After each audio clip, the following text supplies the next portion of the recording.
ओम शांति। कुछ सेकंड बाबा की याद में।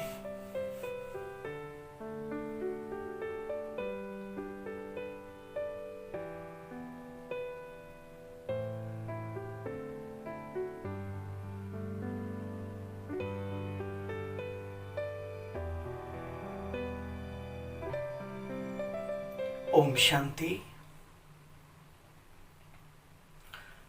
पढ़ाई मानव जीवन का आधार है। पढ़ाई बहुमूल्य खजाना है, अनमोल निधि है। और हम सब ब्राह्मणों के लिए तो पढ़ाई ईश्वरीय वरदान है। तो आज आइए इजीवे मुरली दर्शन में बाबा के महावाक्यों का सार। बाबा कहते, मीठे बच्चे पढ़ाई में गफलत मत करो, रेगुलर पढ़ो, अटेंशन से पढ़ो और पढ़ने के बाद मंथन करना बिल्कुल ना भूलो। ये आज की मुरली की अंदर बाबा की आज्ञा है। बाबा कहते हैं, मीठे बच्चे पढ़ाई में गफलत मत करो, अविनाशी ज्ञान रत्नों से अपनी झोली भरते रहो। विनाशी धन के पीछे इस कमाई को छोड़ना नहीं है। प्रश्न, जो बच्चे बाप के समान रहम दिल हैं, उनकी निशानियां क्या होंगी? बाबा कहते, उन्हें ज्ञान का नशा चढ़ा हुआ रहेगा। वो दूसरों को भी ज्ञान का इंजेक्शन लगाते रहेंगे, खुद धारणा करके। जो बाबा सुनाते हैं उसे पहले नोट करेंगे, फिर उस पर गौर करेंगे, विचार सागर मंथन कर सदा हर्षित रहेंगे, खुश रहेंगे, मौज में रहेंगे, खुशनुमा रहेंगे। ओम शांति। आज का गीत है, हमारे तीरथ न्यारे हैं जो धरती के तारे हैं। ओम शांति। शिव जयंती कब होती है बच्चे? शिव जयंती कब होती है बच्चे? परमपिता परमात्मा कब अवतरित होते हैं, इस सिवाय तुम ब्राह्मणों के और कोई नहीं जानते।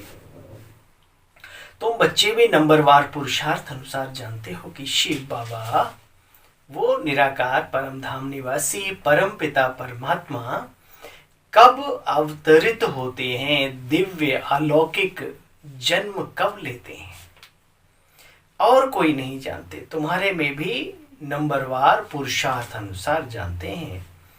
देखो बच्चे, कहते हैं रात्रि शिवरात्रि, तो शिवरात्रि का मतलब क्या है? देखो, श्री कृष्ण का भी 12 बजे जन्म दिखाया है, और शिव का भी शिव जयंती को शिवरात्रि के रूप में कैसे मनाते हैं?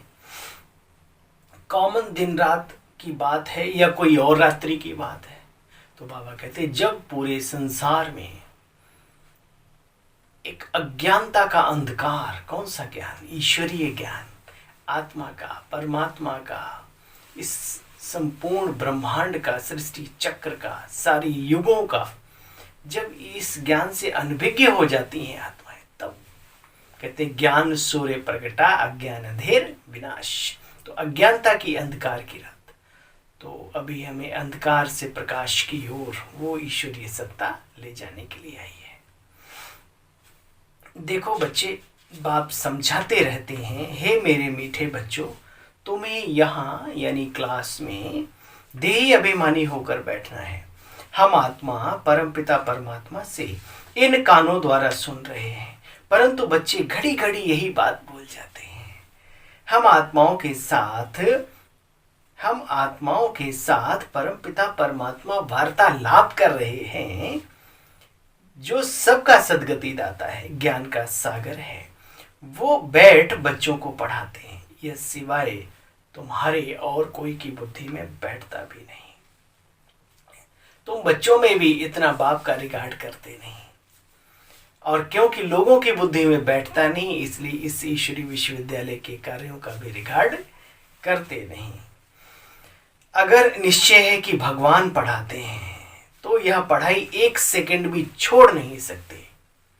समय का बहाना, तबीयत का बहाना, ये सारे बहाने कहाँ किसको दे रहे हो? इसलिए बाबा कहते बच्चे पढ़ाई पर अगर अपना कल्याण करना है तो चिंता की बात नहीं।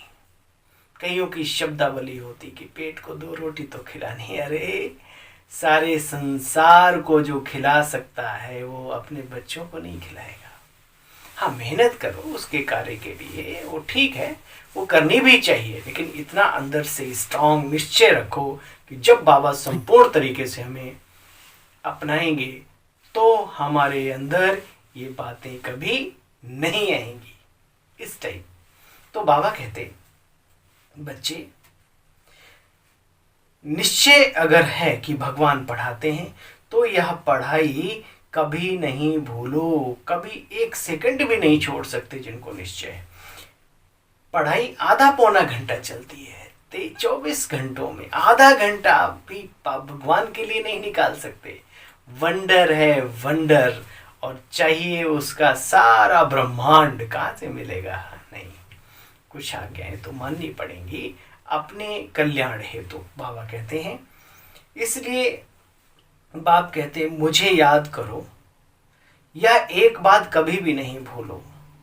याद भी आती है, याद आने के भी बहाने चाहिए, है ना भैया। आप बाबा के आश्रम जाएंगे, दीदियों से मिलेंगे, टोली खाएंगे, वो प्रभु समर्पित भोग स्वीकार करेंगे, वातावरण को हैं जब महसूस करेंगे तो प्रभु की याद ना आए, शिव बाबा याद ना रहे, ऐसा हो नहीं सकता। ये सारी बातें मिलके मदद करती हैं हमारे मन और बुद्धि को उस बाबा में एकाग्र होने में। तो बाबा कहते हैं यह पढ़ाई आधा पौना घंटा चलती है। बाप कहते सिर्फ मुझे याद करो, ये बात बच्चे कभी भी भूलो नहीं। बाबा समझाते यह वेद शास्त्र पढ़ना, दान पुण्य करना आदि आदि ये तो जन्म जन्म करते आए हो, यह भी ड्रामा बना हुआ है। आधा समय ज्ञान, आधा समय भक्ति, ब्रह्मा का दिन ब्रह्मा की रात, ये कॉमन दिन रात तो जानवर भी जानते हैं, परंतु यह ब्रह्मा का दिन आधा कल्प और आधा कल्प ब्रह्मा की रात्रि कैसे चलती है, ये आज के बड़े बड़े आचार्य विद्वान शास्त्री नहीं जानते। वो ज्ञान सागर परम पिता परमात्मा ही प्रजापिता ब्रह्मा की बुद्धि रूपी कमंडल से हम सबको परोसते हैं, तो हम सब बाबा के बच्चों को भी पता पड़ता है, वरना हम भी इन बातों से अनभिज्ञ थे। देखो बच्चे, पढ़ाई में गफलत नहीं करनी चाहिए। गृहस्थ व्यवहार में रहते, धंधा आदि भी करते, लेकिन आधा घंटा पौना घंटा बाबा के घर के लिए, अपने कल्याण के लिए, पढ़ाई में आगे बढ़ने के लिए जरूर जरूर जरूर निकालना है। छोड़ो आलस को, कब छोड़ो ये चादरें तान के रजाइयां फेंको, कब तक ओढ़े रहेंगे? परमानेंट रजाई ओढ़ने का नंबर आ जाएगा तब बाबा की बात समझ में आएगी क्या? बाबा इसलिए कहते बच्चे गफलत नहीं करना चाहिए। बाबा जानते हैं फलाने फलाने फलाने गफलत बहुत करते हैं, परंतु बोल नहीं सकते, बोलते नहीं बाबा। ऋषि, हाँ, क्योंकि विनाशी धन के बहुत लोभी हैं। अविनाशी ज्ञान रत्नों का कदर इतना है नहीं, जबकि साथ में जाता है अविनाशी धन, पुण्य कर्मों की कमाई, श्रेष्ठ संस्कारों का, शक्तियों का बल जो हमारे साथ जाता है जन्म जन्म। ऐ बंदे संभाल ले अपनी जिंदगी के साथ भविष्य को। कितनी बड़ी लॉटरी मिली है इस जीवन में। लोगों को तो वो लॉटरी ही नहीं मिली, वो पथ ही नहीं मिला जिस पर चले, हमें मिला है तो अच्छे से चले। बाबा कहते, ऋषि मुनि भी कहते थे हम रचयिता और रचना के आदि मध्यांत को नहीं जानते। बाप कहते बच्चे तुम अपने धनी को नहीं जानते हो, मालिक को मानना, साथ में जानना भी तो चाहिए ना। मानना अलग बात है, लेकिन जानना भी तो चाहिए ना, वो क्या है, बायोग्राफी क्या है इसकी। भगवान ईश्वर गॉड कितने नाम रखते हैं, वास्तव में है तो सभी का पिता, हमारा रचयिता, हम उसके बच्चे ठहरे। तो एक तरीके से पूरा विश्व, पूरा ब्रह्मांड क्या है, ईश्वरी परिवार, गॉडली फैमिली, वसुधैव कुटुंबकम, इसका पिता है परमात्मा। बच्चे तुम्हें, बाबा ने अपने बच्चों की तरफ कहा, ब्रह्मा कुमार कुमारियों की तरफ इंगित करके, जो भी अपने को प्रभु का बच्चा माने, जो भी मानते हो उनकी तरफ इशारा है। बच्चे तुम्हें खुशी का पारा चढ़ा रहना चाहिए, परंतु अहो मम माया, यहां से बाहर जाते ही माया बुद्धि घुमा देती है। बिल्कुल नशा चढ़ता है और उतर जाता है। तो अटेंशन देना है कि बाहर वो नशा भी कायम रहे। सुनो, माया भुला देती है, बाप को ही भूल जाते हैं। अभी तुम बाप के बने हो, तुम ही जानते हो शिव बाबा ने ब्रह्मा द्वारा हमको एडॉप्ट किया है, अर्थात अपनाया है, अपना बनाया है। विष्णु की नाभि से, बाबा ने बहुत गहरी रहस्य भरी बात कही, दिखाते हैं संसार में विष्णु की नाभि से इतना बड़ा ब्रह्मा कैसे निकलेगा। वो कमल निकला और उसके ऊपर ब्रह्मा, कमंडल, वेद, शास्त्र वो सारे दिखाए। तो बाबा कहते हैं प्रतीकात्मक चिन्ह है कि कैसे विष्णु चतुर्भुज लक्ष्मी नारायण सतयुगी दुनिया में थे और वही जन्म लेते लेते वही आत्मा कैसे आकर के कलयुग के अंत में संगम पर प्रजापिता ब्रह्मा का टाइटल शिव बाबा से लेती है। ब्रह्मा सो विष्णु, विष्णु सो ब्रह्मा। ये बात ब्रह्मा कुमार कुमारियों को बहुत अच्छी तरीके से समझनी चाहिए। बाबा कहते हैं कि नाभि से इतना बड़ा ब्रह्मा कैसे निकला। फिर ब्रह्मा बैठ नॉलेज सुनाते हैं वेदों की। अच्छा, सो कहाँ सुनाएंगे? क्या सूक्ष्म वतन में सुनाएंगे? नहीं बच्चे, या भी बुद्धि में बैठता नहीं। जिनको बाप से वर्षा लेना है वह ये बातें बहुत अच्छी तरीके से समझते हैं। बाकी तो कहते हैं तुम्हारी कल्पना है। अरे भाई, कल्पना क्या, जो सत्य है वो सत्य है। कल्पना किसे कहते हैं, संकल्पना किसे कहते हैं, इस भेद को भी तो समझो मेरे भाई। बच्चे सब एक जैसा समझ भी नहीं सकते, दूसरों को समझा भी नहीं सकते।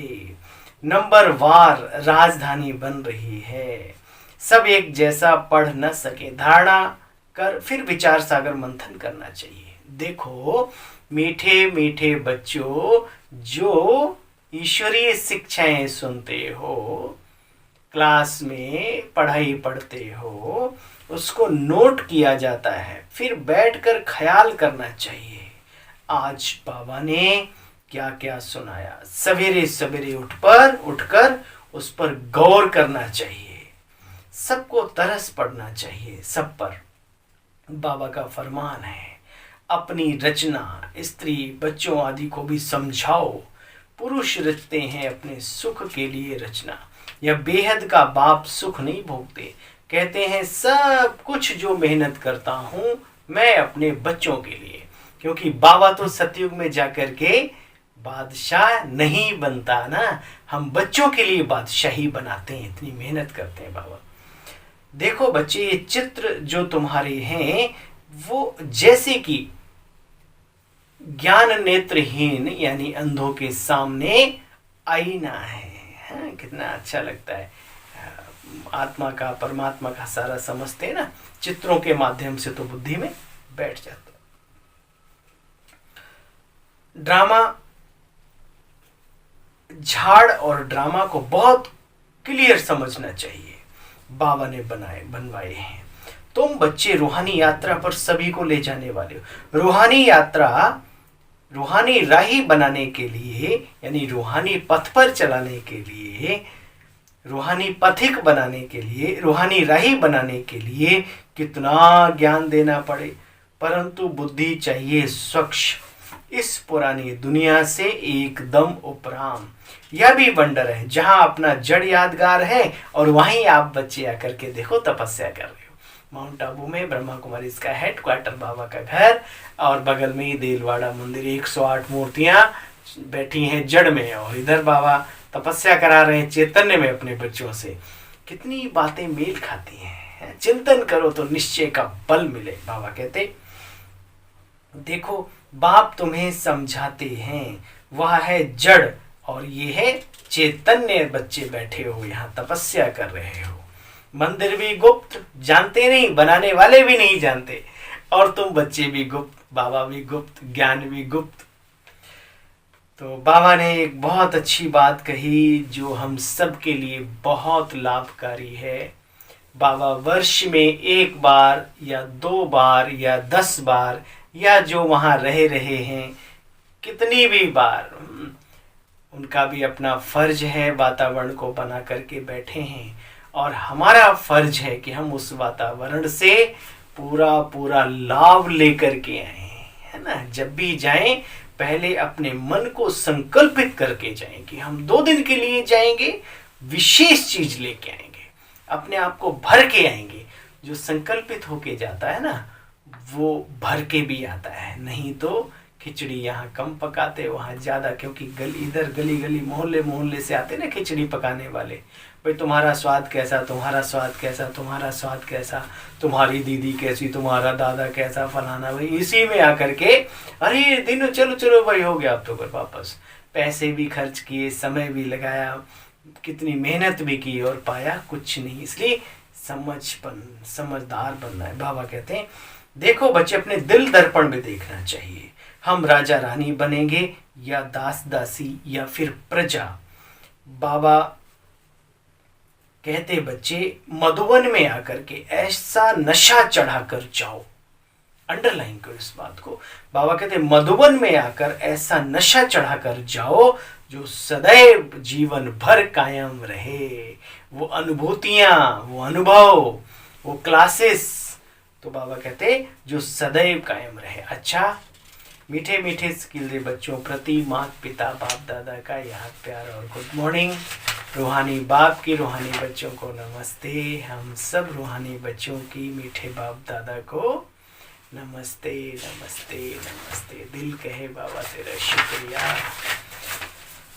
वरदान, परिवर्तन शक्ति द्वारा बीती को बिंदी लगाने वाले निर्मल और निर्माण भव। परिवर्तन शक्ति द्वारा बीती को बिंदी लगाने वाले निर्मल और निर्माण भव।